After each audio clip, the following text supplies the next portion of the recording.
Hello दोस्तों, नमस्कार। LP सरकारी जॉब चैनल पर आपका हार्दिक स्वागत और अभिनंदन करता हूं। आपके उज्जवल भविष्य की कामना के साथ इस सेशन का शुरुआत कर रहा हूं।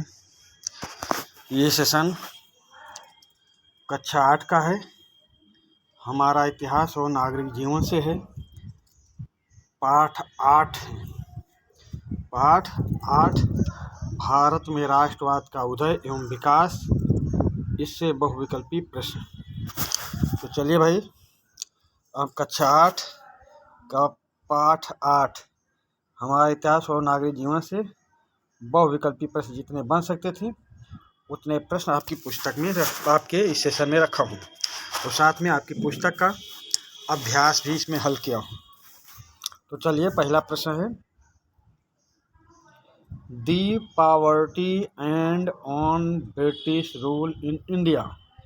हिंदी में है, the poverty and British rule in India पुस्तक के लेखक कौन हैं? The poverty and on British rule in India पुस्तक के लेखक कौन हैं? दादा भाई नौरोजी हैं, या लाल बहादुर शास्त्री हैं, या सुभाष चंद्र बोस हैं, या महात्मा गांधी हैं? प्रश्न number 1, the poverty and British rule in India पुस्तक के लेखक कौन हैं? दादा भाई नौरोजी, लाल बहादुर शास्त्री, सुभाष चंद्र बोस एवं महात्मा गांधी। चलिए भाई, हम इसका उत्तर आपको बताते हैं। इस पुस्तक के लेखक हैं दादा भाई नौरोजी। एंड यहाँ पे ऑन लिख देंगे तो अन ब्रिटिश, यहाँ इंग्लिश में लिखा है अन ब्रिटिश, यहाँ पे अन नहीं लिखा है तो लिख देंगे तो और अच्छी बात है। चलिए, पहला प्रश्न का उत्तर होगा ऑप्शन ए, दादा भाई नौरोजी की पुस्तक है। प्रश्न नंबर 2, भारतीय राष्ट्रीय कांग्रेस की स्थापना कब हुई? भारतीय राष्ट्रीय कांग्रेस की स्थापना कब हुई है? चलिए भाई, ऑप्शन देखते हैं कि भारतीय राष्ट्रीय कांग्रेस की स्थापना कब हुई। ऑप्शन ए 1807 में हुई, या 1870 में हुई, या 1880 में, या 1885 में। प्रश्न नंबर 2, भारतीय राष्ट्रीय कांग्रेस की स्थापना कब हुई? तो भारतीय राष्ट्रीय कांग्रेस की स्थापना कब हो रही है? 1885 में। प्रश्न नंबर 2 का ऑप्शन डी सही उत्तर होगा, 1885 में। अगले प्रश्न चले जाएं। प्रश्न नंबर 3, कांग्रेस की स्थापना में महत्वपूर्ण भूमिका किसकी थी? कांग्रेस की स्थापना में महत्वपूर्ण भूमिका किसकी थी? जवाहरलाल नेहरू की थी, या दादा भाई नौरोजी की थी, या एलन एक्टोवियन ह्यूम की थी, या गोपाल कृष्ण गोखले की थी? प्रश्न नंबर 3, कांग्रेस की स्थापना में महत्वपूर्ण भूमिका किसकी थी? तो कांग्रेस की स्थापना में महत्वपूर्ण भूमिका किसकी थी? जवाहरलाल नेहरू, दादा भाई नौरोजी, एलन एक्टोवियन ह्यूम, या गोपाल कृष्ण गोखले? तो प्रश्न नंबर 3 का सही उत्तर होगा ऑप्शन सी, एलन एक्टोवियन ह्यूम की थी। प्रश्न नंबर 3 का ऑप्शन सी सही उत्तर होगा। प्रश्न नंबर 4, कांग्रेस की स्थापना के समय कांग्रेस की अध्यक्षता किसने की? कांग्रेस की स्थापना के समय कांग्रेस की अध्यक्षता किसने की? दादा भाई नौरोजी ने अध्यक्षता की, या व्योमेश चंद्र बनर्जी ने अध्यक्षता की, या फिरोज शाह मेहता ने अध्यक्षता की, या सुरेंद्र नाथ बनर्जी ने अध्यक्षता की? प्रश्न नंबर 4, कांग्रेस की स्थापना के समय कांग्रेस की अध्यक्षता किसने की थी? तो ये अध्यक्षता की थी व्योमेश चंद्र बनर्जी। कहीं कहीं चटर्जी भी मिलता है, एक ही बात है भाई। प्रश्न नंबर 4 का ऑप्शन बी सही उत्तर होगा। प्रश्न नंबर 5, कांग्रेस की स्थापना के समय भारत का गवर्नर जनरल कौन था? कांग्रेस की स्थापना के समय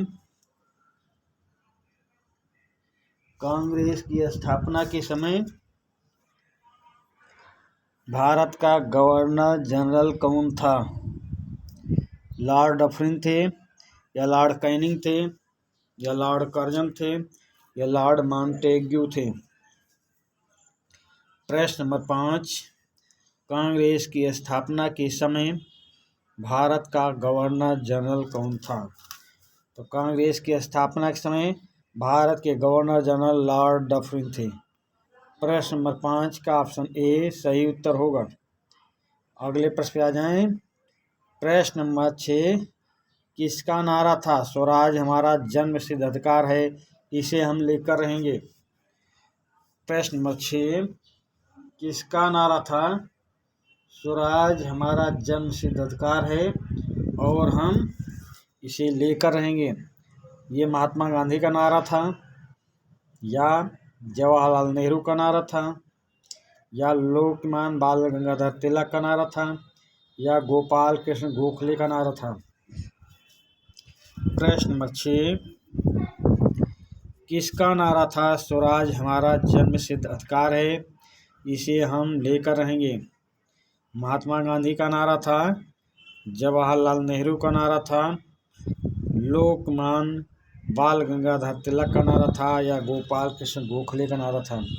तो ये नारा था लोकमान्य बाल गंगाधर तिलक का। प्रश्न नंबर 6 का ऑप्शन सी सही उत्तर होगा। अगले प्रश्न पे आ जाएं। वंदे मातरम गीत के रचयिता कौन हैं? वंदे मातरम गीत के रचयिता कौन हैं? रविन्द्रनाथ टैगोर हैं, या सुभद्रा कुमारी चौहान हैं, या बंकिम चंद्र चटर्जी हैं, या बिपिन चंद्र पाल हैं? प्रश्न नंबर 7, वंदे मातरम गीत के रचयिता कौन हैं? रविन्द्रनाथ टैगोर, सुभद्रा कुमारी चौहान, बंकिम चंद्र चटर्जी, या बिपिन चंद्र पाल? तो वंदे मातरम गीत के रचयिता हैं बंकिम चंद्र चटर्जी। प्रश्न नंबर 7 का ऑप्शन सी सही उत्तर होगा। चलते हैं अगले प्रश्न पे। प्रश्न नंबर 8, 1905 में बंगाल विभाजन की घोषणा किसने की? 1905 में बंगाल विभाजन की घोषणा किसने की? लॉर्ड कर्जन ने घोषणा की, या लॉर्ड डफरिन ने घोषणा की, या लॉर्ड माउंटबेटन ने घोषणा की, या लॉर्ड मिंटो ने घोषणा की? प्रश्न नंबर 8, 1905 में बंगाल विभाजन की घोषणा किसने की? कर्जन ने, या लॉर्ड डफरिन ने, या लॉर्ड माउंटबेटन ने, या लॉर्ड मिंटो ने? तो 1905 में बंगाल विभाजन की घोषणा किसने की? तो लॉर्ड कर्जन ने। प्रश्न नंबर 8 का ऑप्शन ए सही उत्तर होगा। चलते हैं अगले प्रश्न पे। प्रश्न नंबर 9, भारतीय मुस्लिम लीग की स्थापना कब हुई? भारतीय मुस्लिम लीग की स्थापना कब हुई? 1904 में हुई, या 1905 में, या 1906 में, या 1960 में? भारतीय मुस्लिम लीग की स्थापना कब हुई? 1904 ईस्वी में हुई, या 1905 में, या 1906 में, या 1960 में?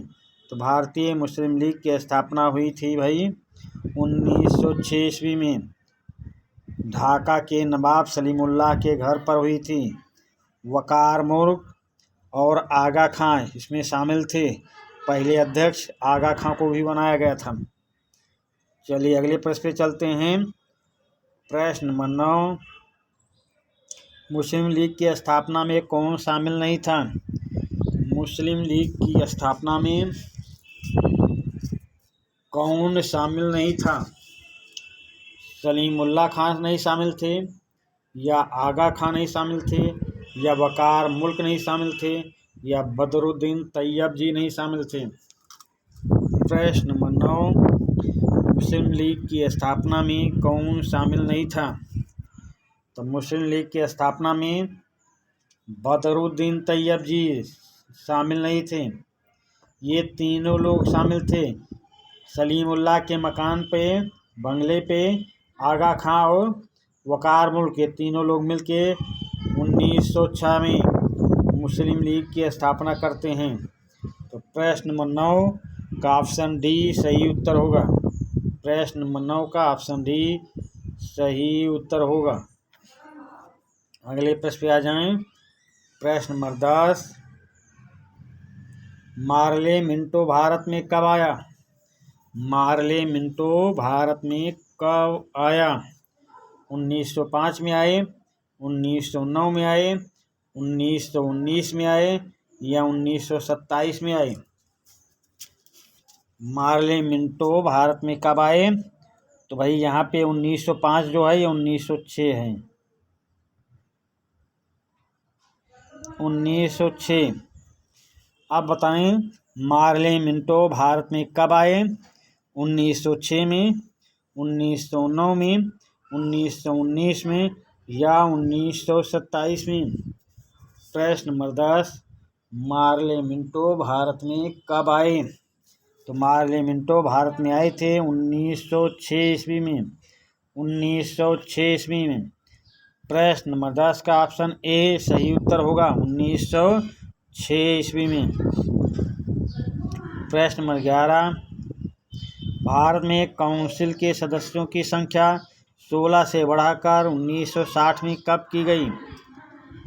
भारत में काउंसिल के सदस्यों की संख्या 16 से बढ़ाकर 60 कब की गई? 1885 में, या 1905 में, या 1909 में, या 1919 में?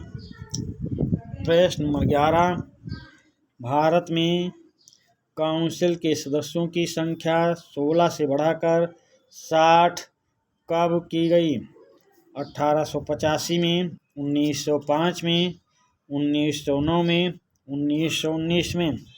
तो 16 से बढ़ाकर 60 की गई थी 1909 में।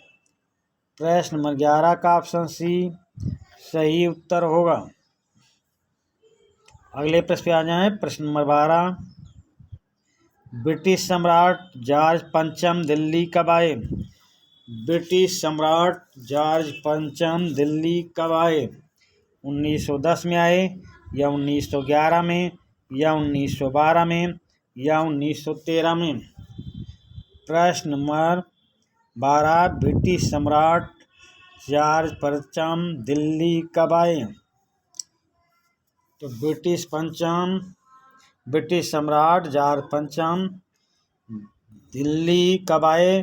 तो 1911 में आए थे और 12 में राजधानी बन गई थी। 1911 में जॉर्ज पंचम आए, 1912 में बंगाल विभाजन को रद्द कर कोलकाता के स्थान पर नई दिल्ली को राजधानी बनाया था। चलिए, प्रश्न नंबर 12 का ऑप्शन भी सही उत्तर होगा।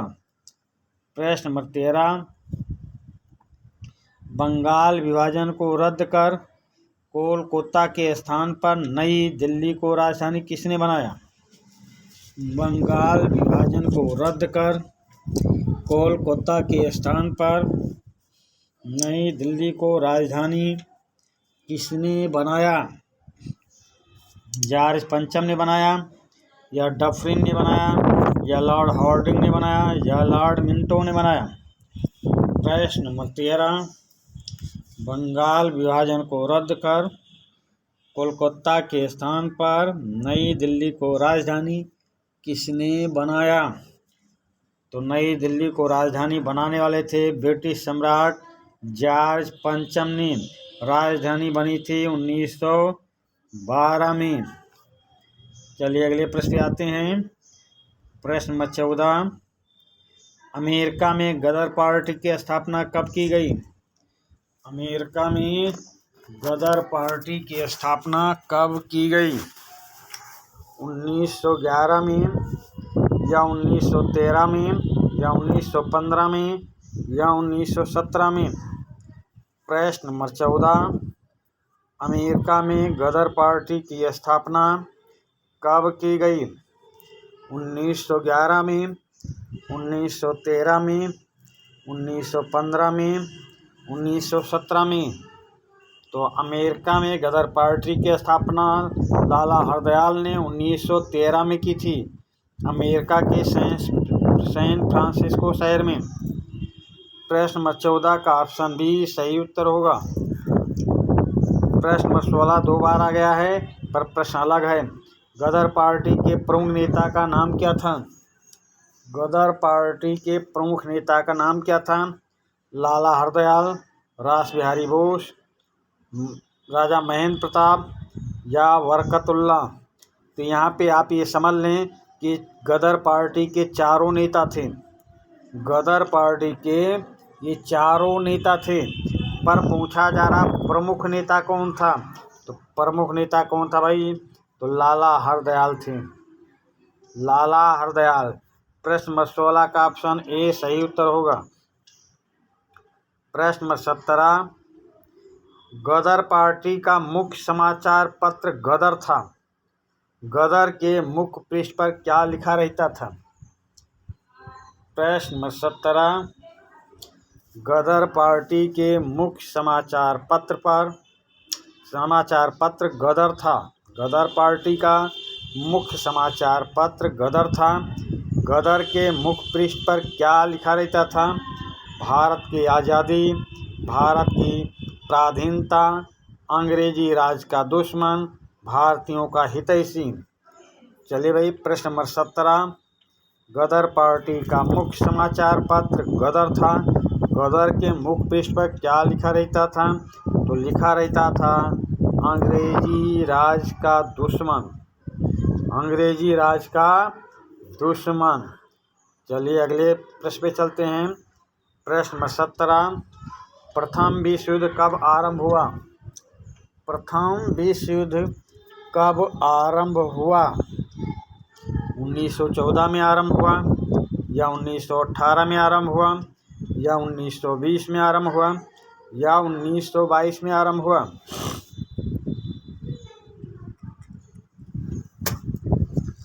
प्रथम विश्व युद्ध कब आरंभ हुआ? 1914 में, 1918 में, 1920 में, 1922 में?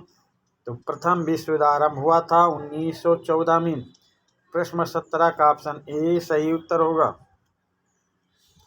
प्रश्न नंबर 18 देखें, कांग्रेस का नरम दल और गरम दल में विभाजन कब हुआ? कांग्रेस का नरम दल और गरम दल में विभाजन कब हुआ भाई? बनारस अधिवेशन 1901 में, सूरत अधिवेशन 1907 में, लखनऊ अधिवेशन 1916 में, बेलगाम अधिवेशन 1924 में? प्रश्न नंबर 18, कांग्रेस का नरम दल और गरम दल में विभाजन कब हुआ?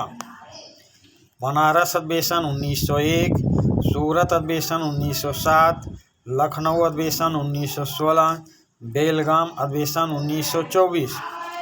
तो कांग्रेस का नरम दल और गरम दल में विभाजन हुआ था सूरत अधिवेशन 1907 में। सूरत में कांग्रेस की सूरत बदल गई थी। प्रश्न नंबर 18 का ऑप्शन बी सही उत्तर होगा। प्रश्न नंबर 19, किस महिला ने भारत में होम रूल आंदोलन चलाया? किस महिला ने भारत में होम रूल आंदोलन चलाया? श्रीमती एनी बेसेंट ने, सरोजिनी नायडू ने, सुचेता कृपलानी ने या बेगम हजरत महल ने? प्रश्न नंबर 19, किस महिला ने भारत में होम रूल आंदोलन चलाया? श्रीमती एनी बेसेंट ने, सरोजिनी नायडू ने, सुचेता कृपलानी ने या बेगम हजरत महल ने? तो भारत में होम रूल आंदोलन चलाया था श्रीमती एनी बेसेंट ने। प्रश्न नंबर 19 का ऑप्शन ए सही उत्तर होगा। अगले प्रश्न पे आ जाएं। प्रश्न नंबर 20 कांग्रेस के गरम दल और नरम दल में मिलाप किस अधिवेशन में हुआ? कांग्रेस के गरम दल और नरम दल में मिलाप किस अधिवेशन में हुआ? लखनऊ अधिवेशन 1916 में, बेलगाम अधिवेशन 1924 में, सूरत अधिवेशन 1907 में, बनारस अधिवेशन 1901 में। कांग्रेस के गरम दल और नरम दल में मिलाप किस अधिवेशन में हुआ? तो वो अधिवेशन का नाम क्या है भाई? लखनऊ अधिवेशन 1916 में।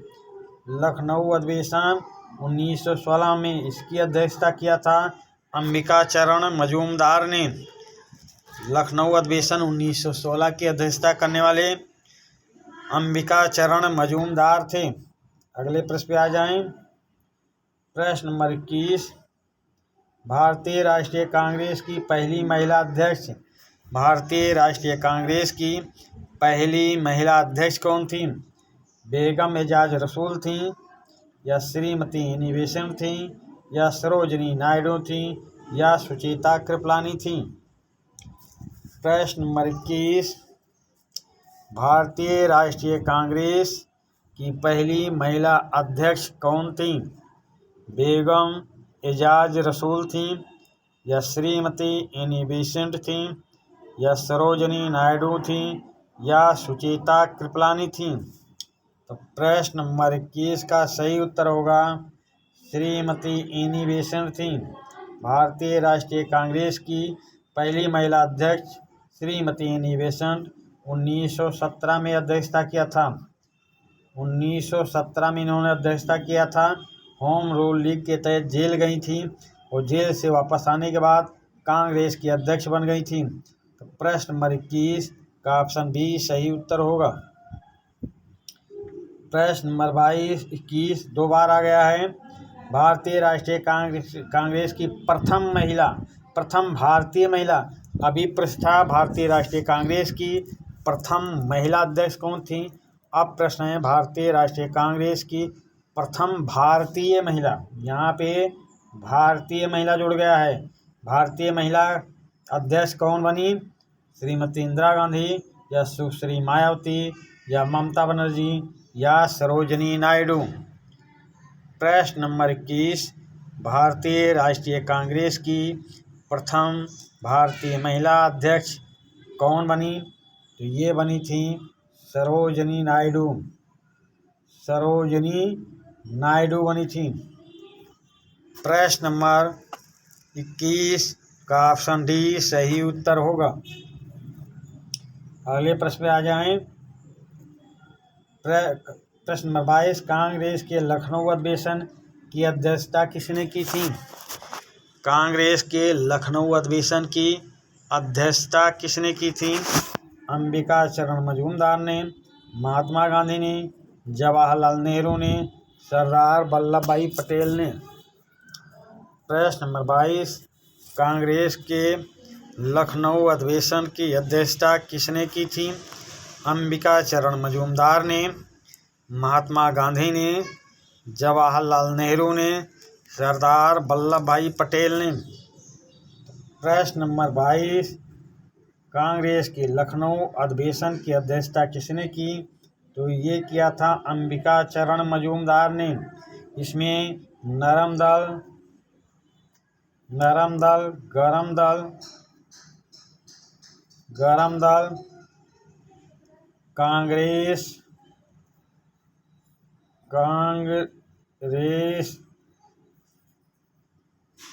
एवं मुस्लिम लीग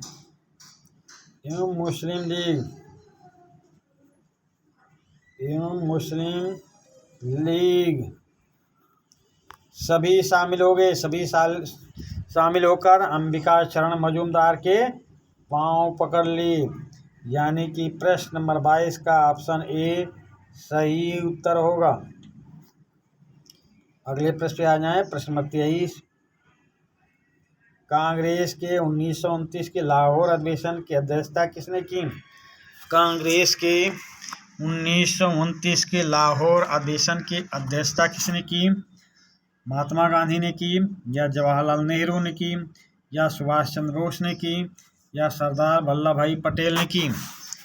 प्रश्न नंबर 23, कांग्रेस के 1929 के लाहौर अधिवेशन की अध्यक्षता किसने की थी?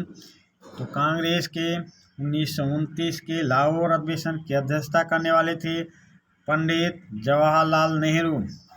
प्रश्न नंबर 23 का ऑप्शन बी सही उत्तर होगा। प्रश्न नंबर 24, करो या मरो का नारा किसने दिया था? ये भारत छोड़ो आंदोलन के समय नारा दिया गया है। ये नारा भारत छोड़ो आंदोलन के समय दिया गया है। करो या मरो का नारा किसने दिया? सुभाष चंद्र बोस ने, जवाहरलाल नेहरू ने, महात्मा गांधी ने, या गोपाल कृष्ण गोखले ने? प्रश्न नंबर 24, करो या मरो का नारा किसने दिया था? सुभाष चंद्र बोस, जवाहरलाल नेहरू, महात्मा गांधी, या गोपाल कृष्ण गोखले? तो करो या मरो का नारा देने वाले थे महात्मा गांधी। प्रश्न नंबर 24 का ऑप्शन सी सही उत्तर होगा। प्रश्न नंबर 25, महात्मा गांधी के गुरु कौन थे? महात्मा गांधी के गुरु कौन थे भाई? तो महात्मा गांधी गुरु लाला लाजपत राय थे, या बिपिन चंद्र पाल थे, या सुभाष चंद्र बोस थे, या गोपाल कृष्ण गोखले थे? प्रश्न नंबर 25, महात्मा गांधी के गुरु कौन थे? लाला लाजपत राय थे, या बिपिन चंद्र पाल, या सुभाष चंद्र बोस, या गोपाल कृष्ण गोखले थे? तो महात्मा गांधी के गुरु थे गोपाल कृष्ण गोखले। प्रश्न नंबर 25 का ऑप्शन डी सही उत्तर होगा।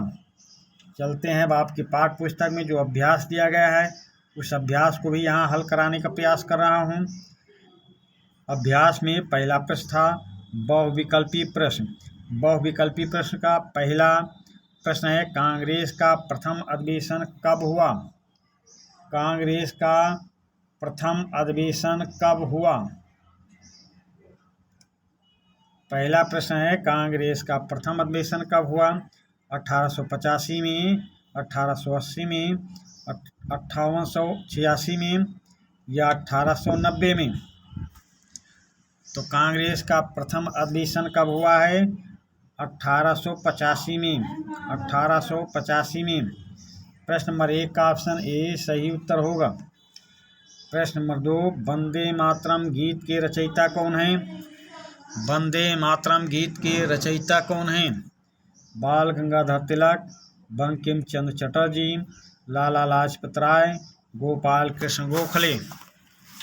प्रश्न नंबर 2, वंदे मातरम गीत के रचयिता कौन हैं?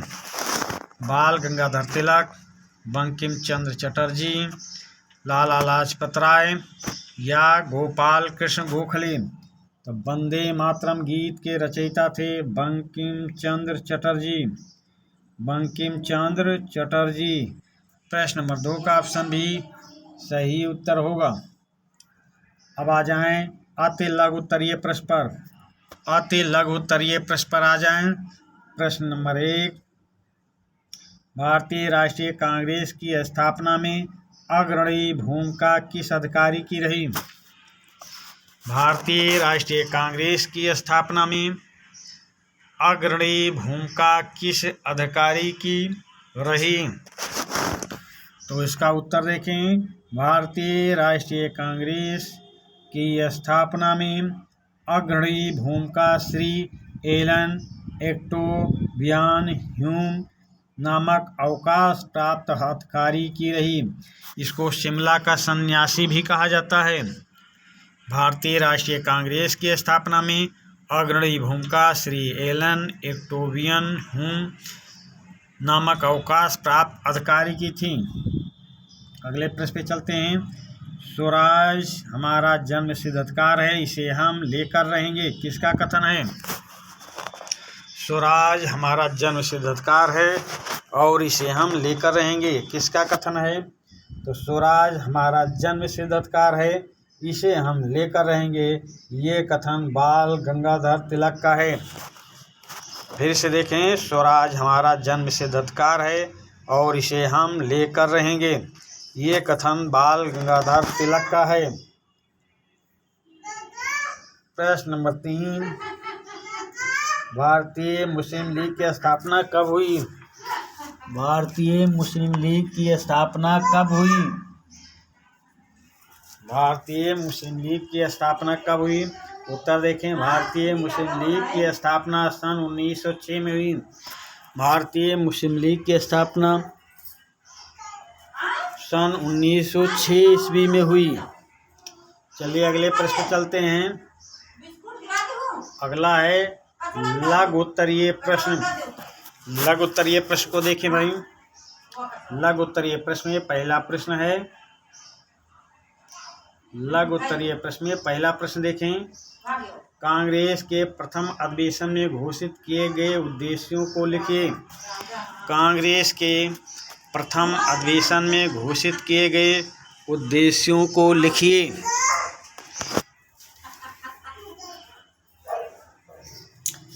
कांग्रेस के प्रथम अधिवेशन में घोषित उद्देश्य निम्नलिखित थे। पहला, देश के विभिन्न भागों के राजनीतिक एवं सामाजिक नेताओं को एकजुट करना।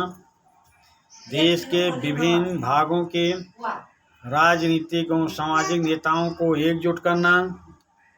भारतीयों में राष्ट्रीय एकता की भावना का विकास करना। भारतीयों में राष्ट्रीय एकता की भावना का विकास करना। नंबर सी, राजनीतिक एवं सार्वजनिक प्रश्नों पर अपने विचारों को अभिव्यक्त करना। तो कांग्रेस के प्रथम अधिवेशन में घोषित किए गए उद्देश्य को लिखिए। उत्तर है, कांग्रेस के प्रथम अधिवेशन में घोषित उद्देश्य निम्नलिखित थे। देश के विभिन्न भागों के राजनीतिक एवं सामाजिक नेताओं को एकजुट करना। भारतीयों में राष्ट्रीय एकता की भावना का विकास करना। सी, राजनीतिक एवं सार्वजनिक प्रश्नों पर अपने विचारों को अभिव्यक्त करना। चलिए अब अगले प्रश्न पे चलते हैं। प्रश्न नंबर 2, कांग्रेस की दो विचारधाराएं कौन सी थी, उनके बारे में लिखिए।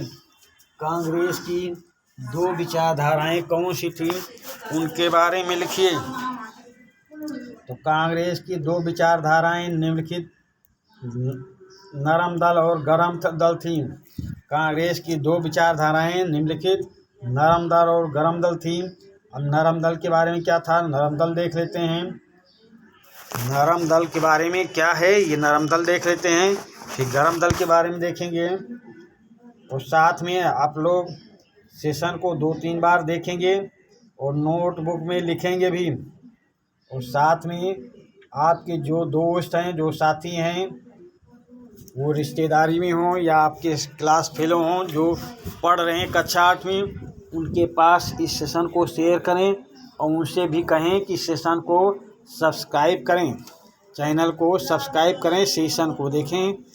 इस चैनल पर आपके भविष्य के लिए, आपके ज्ञान के लिए, आपके अच्छे नंबर लाने के लिए अच्छे सेशन आ रहे हैं। ये चैनल आपके उज्जवल भविष्य के कामना के साथ आपके ज्ञान में वृद्धि के लिए काम कर रहा है। तो सब्सक्राइब करें इस चैनल को और इस चैनल पर जो सेशन आता है, जो वीडियो आता है, उसको देखें। तो चलिए नरम दल क्या है, नरम दल के बारे में देखते हैं। कांग्रेस के नेता जो शांतिपूर्ण और तथा वैज्ञानिक ढंग से देश की आवश्यकताओं को पूरा कराने चाहते थे, उदारवादी कहलाए। ऐसे नेताओं में दादा भाई नौरोजी, गोपाल कृष्ण गोखले, मदन मोहन मालवीय, सच्चिदानंद सिन्हा आदि प्रमुख थे। फिर से, कांग्रेस के नेता जो शांतिपूर्ण तथा वैज्ञानिक ढंग से देश की आवश्यकताओं को पूरा कराना चाहते थे, उदारवादी कहलाए। ऐसे नेताओं में दादा भाई नौरोजी, गोपाल कृष्ण गोखले, मदन मोहन मालवीय, सच्चिदानंद सिन्हा आदि प्रमुख थे। आप गरम दल को देखते हैं। गरम दल क्या था? गरम दल देख लिए आप। गरम दल देखें। 19वीं सदी के अंतिम वर्षों में 19वीं सदी के अंतिम वर्षों में राष्ट्रीय आंदोलन में एक नए विचारधारा का उदय हुआ। 19वीं सदी के अंतिम वर्षों में भारतीय राष्ट्रीय आंदोलन में एक नए विचारधारा का उदय हुआ। बाल गंगाधर तिलक, लाला लाजपत राय और बिपिन चंद्र पाल गरम विचारधारा के थे। उनका मानना था कि अंग्रेज सरकार से केवल अनुनय विनय करके भारतीय अपने अधिकारों को प्राप्त नहीं कर सकते हैं। फिर से देखें। 19वीं सदी के अंतिम वर्षों में राष्ट्रीय आंदोलन में एक नए विचारधारा का उदय हुआ। बाल गंगाधर तिलक, लाला लाजपत राय और बिपिन चंद्र पाल गरम विचारधारा के थे। उनका मानना था कि अंग्रेज सरकार से केवल अनुनय विनय करके भारतीय अपने अधिकारों को नहीं प्राप्त कर सकते। चलिए अब अगले प्रश्न आए। प्रश्न नंबर 3, होम रूल आंदोलन से आप क्या समझते हैं? होम रूल आंदोलन से आप क्या समझते हैं? तो होम रूल आंदोलन के बारे में देखें भाई। होम रूल आंदोलन क्या है? 1914 ईस्वी में प्रथम विश्व युद्ध प्रारंभ हो गया था। 1914 ईस्वी में प्रथम विश्व युद्ध प्रारंभ हो गया था। इस युद्ध में अंग्रेजों ने भारतीयों की सहायता ली। भारतीय अंग्रेजों की सहायता इस शर्त पर किए थे कि युद्ध की समाप्ति के बाद हमें अधिकार दिए जाएंगे, पर अंग्रेज सरकार अपने वादे से मुकर गई। इस कारण श्रीमती एनी बेसेंट और बाल गंगाधर तिलक ने होम रूल आंदोलन चलाया। 1916 में कांग्रेस के गरम दल, नरम दल इकट्ठा हुए। मुस्लिम लीग एवं कांग्रेस इकट्ठा हुई। होम रूल आंदोलन को बढ़ावा देने पर विचार किया गया। फिर से ये आपके सामने स्क्रीन पे रोक दिया हूँ। इसको जल्दी जल्दी पढ़ें, लिखें, नोटबुक में लिखें, रफ में लिख के नोटबुक में लिख लें। 1914 ईस्वी में प्रथम विश्व युद्ध प्रारंभ हो गया था। इस युद्ध में अंग्रेजों ने भारतीयों की सहायता ली। भारतीय अंग्रेज की सहायता इस शर्त पर किए थे कि युद्ध समाप्त होने के बाद हमें अधिकार दिए जाएंगे, पर अंग्रेज सरकार अपने वादे से मुकर गई। इस कारण श्रीमती एनी बेसेंट और बाल गंगाधर तिलक ने होम रूल आंदोलन चलाया। 1916 में कांग्रेस के गरम दल और नरम दल इकट्ठा हुए। मुस्लिम लीग एवं कांग्रेस इकट्ठा हुई और होम रूल आंदोलन को बढ़ावा देने पर विचार किया गया। अब दीर्घ उत्तरीय प्रश्न में केवल एक ही प्रश्न है, थोड़ा ये इसका उत्तर बड़ा होगा। दीर्घ उत्तरीय प्रश्न में पहला प्रश्न, भारतीय राष्ट्रीय कांग्रेस की स्थापना कब और क्यों हुई, स्पष्ट कीजिए।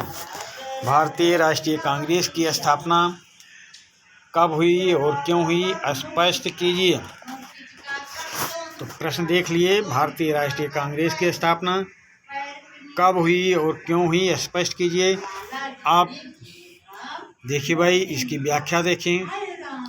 भारतीय राष्ट्रीय कांग्रेस की स्थापना 28 दिसंबर 1885 ईस्वी में हुई। भारतीय राष्ट्रीय कांग्रेस की स्थापना 28 दिसंबर 1885 ईस्वी में हुई। अंग्रेजी सरकार के उत्पीड़न तथा आर्थिक शोषण से अपनी तत्कालीन दुर्दशा को सुधारने के लिए भारतवासियों ने अनेक प्रयास किए, किंतु उनकी दशा ज्यों की त्यों बनी रही। आखिर तंग आकर मध्यम वर्ग के प्रबुद्ध लोगों ने तत्कालीन दुर्दशा के खिलाफ आवाज़ उठाई। फिर से देखें, भारतीय राष्ट्रीय कांग्रेस की स्थापना 28 दिसंबर 1885 ईस्वी में हुई। अंग्रेजी सरकार के उत्पीड़न तथा आर्थिक शोषण से अपनी तत्कालीन दुर्दशा को सुधारने के लिए भारतवासियों ने अनेक प्रयास किए, किंतु उनकी दशा ज्यों की त्यों बनी रही। आखिर तंग आकर मध्यम वर्ग के प्रबुद्ध लोगों ने तत्कालीन दुर्दशा के खिलाफ आवाज़ उठाई। आगे देखें, उदाहरण के लिए राजा राम मोहन राय ने भारतीयों को राजनीतिक अधिकार और सुविधाएं तथा प्रेस को स्वतंत्रता प्रदान करने की मांग की। उदाहरण के लिए राजा राम मोहन राय ने भारतीयों को राजनीतिक अधिकार और सुविधाएं तथा प्रेस को स्वतंत्रता प्रदान करने की मांग की, लेकिन ब्रिटिश सरकार ने उनकी एक न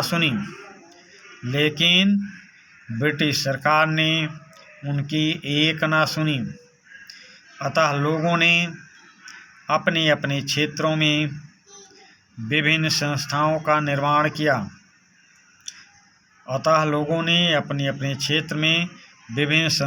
निर्माण किया। जैसे बंगाल में लैंड होल्डर्स सोसाइटी,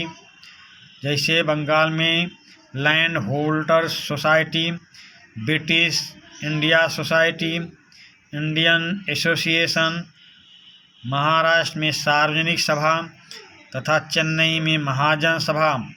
वैसे ही इन संस्थाओं ने अच्छा काम किया, परंतु इससे स्थिति में कोई सुधार नहीं हुआ।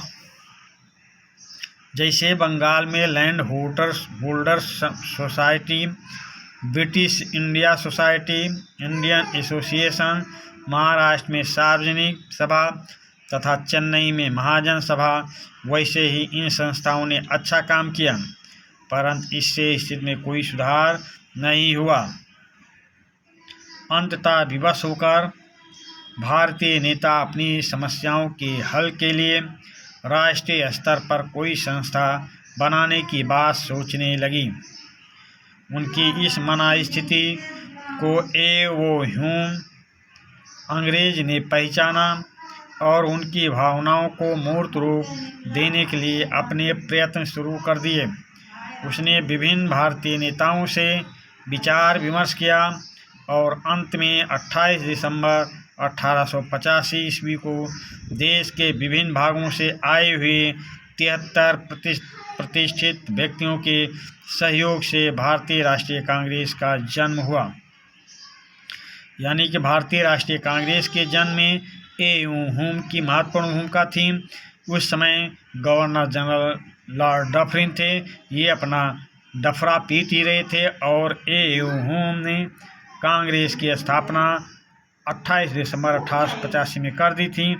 उसमें अध्यक्ष को छोड़ के 72 प्रतिनिधि यानी कुल मिलाकर 73 प्रतिनिधि शामिल हुए और भारतीय राष्ट्रीय कांग्रेस का जन्म हो गया। तो चलिए भाई, इस सेशन को यहाँ पे ही हम समाप्त करेंगे। साथ में आपसे रिक्वेस्ट है कि आप अगर इस चैनल को देखना चाहते हैं तो सब्सक्राइबर बढ़ावाएं।